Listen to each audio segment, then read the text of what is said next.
Hello दोस्तों, कैसे हैं आप सब लोग। चलिए शुरू करते हैं आज का टॉपिक। हमारा आज का टॉपिक है सोलर सिस्टम। ठीक है ना।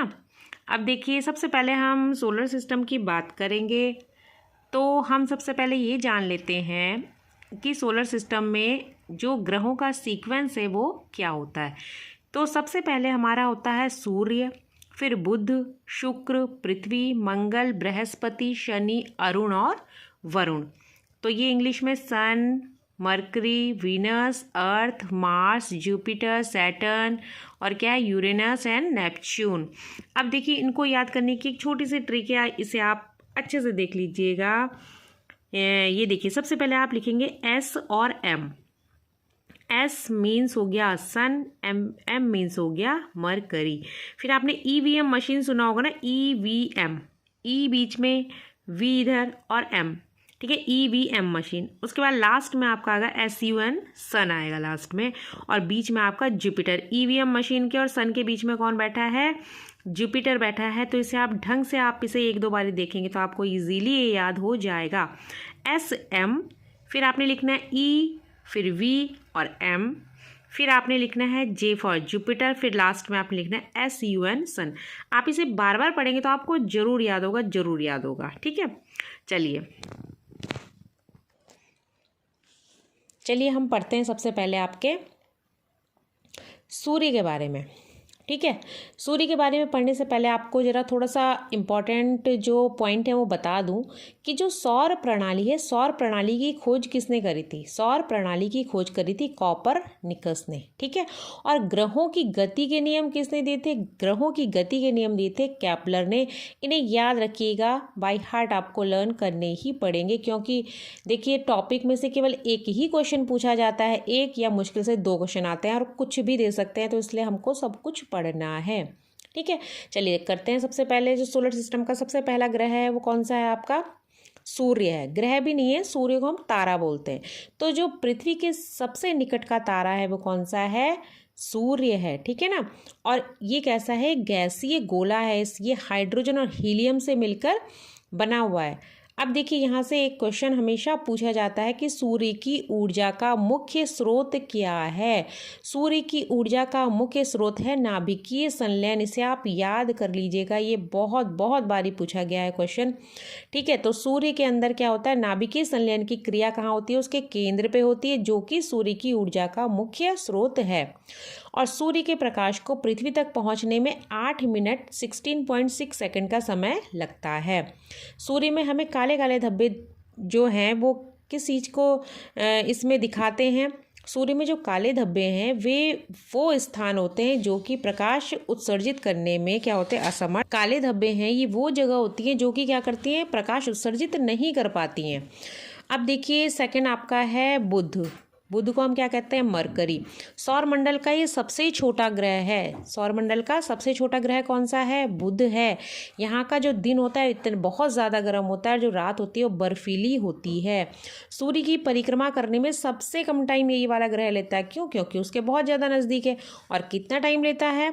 88 दिनों का, 88 डेज का ये टाइम लेता है। यहाँ पर वायुमंडल का अभाव है, इसलिए यहाँ पे जीवन संभव नहीं है। और बुध जो ग्रह है इसका कोई भी उपग्रह नहीं है। थर्ड देखिए, थर्ड आपका आता है शुक्र। शुक्र क्या है? पृथ्वी के सबसे निकटतम ग्रह है। और पूरे सौरमंडल का जो सबसे चमकीला और सबसे गर्म ग्रह है वो भी कौन सा है? शुक्र है। और अन्य ग्रहों के विपरीत ये सूर्य की परिक्रमा कहाँ से करता है? ये पूर्व से पश्चिम की तरफ लगाता है, यानी कि जो आपका क्लॉकवाइज चलता है ना, वैसे ये परिक्रमा करता है। ठीक है, क्योंकि जो आपका शुक्र है ये क्या है? पूर्व से पश्चिम की तरफ चक्कर लगाता है, घूमता है, इसीलिए जो इसका सूर्योदय होता है वो पूर्व की तरफ होता है, जो सूर्यास्त है वो कहाँ होता है? पश्चिम की तरफ होता है। इसीलिए हम इस ग्रह को इवनिंग स्टार या मॉर्निंग स्टार भी कहते हैं। ये लाइन आप याद रखिएगा। इवनिंग स्टार किसको कहते हैं? शुक्र को कहते हैं। ठीक है ना। और क्योंकि इसका जो आकार है और घनत्व है वो पृथ्वी के ही लगभग समान है, अतः इसे क्या बोला जाता है, अर्थ ट्विन या अर्थ सिस्टर कहा जाता है। ये भी आप ध्यान रखेंगे।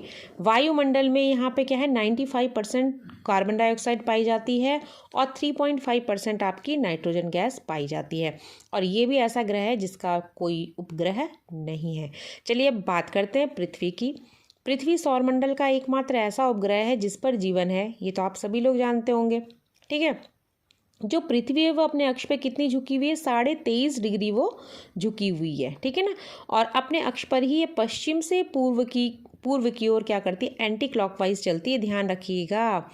ठीक है, जो शुक्र है वो कैसा चलता है, वो क्लॉकवाइज चलता है, और जो पृथ्वी है वो कैसे चलती है, एंटी क्लॉकवाइज, यानी पश्चिम से पूर्व की तरफ घूमती है। और कितने किलोमीटर की गति से घूमती है, 27 किलोमीटर प्रति मिनट की गति से ये घूमती है। ठीक है ना, और एक चक्कर लगाने में इसे 23 घंटे 56 मिनट और 4 सेकंड लगते हैं। ठीक है ना, कितना टाइम लगता है पृथ्वी को एक चक्कर लगाने में, 23 आवर 56 मिनट एंड 4 सेकेंड्स। अब देखिए, क्योंकि यहाँ पर जल है, पानी पाया जाता है, तो इसी के कारण हम पृथ्वी को क्या कहते हैं, नीला ग्रह भी बोलते हैं। और पृथ्वी का जो एकमात्र उपग्रह है वो कौन है, चंद्रमा है।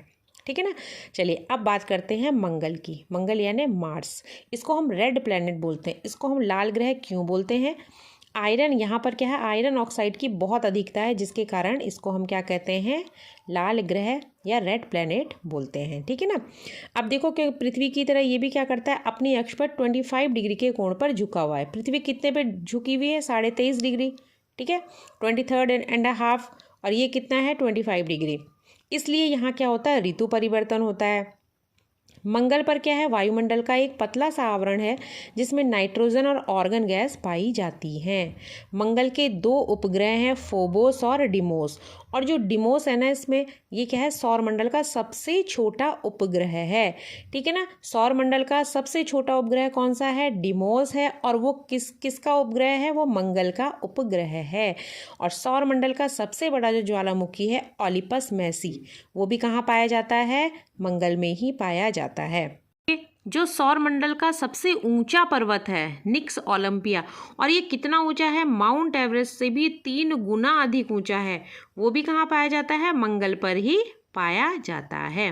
ठीक है, चलिए दोस्तों, आज के लिए इतना ही, मिलते हैं नेक्स्ट वीडियो के साथ।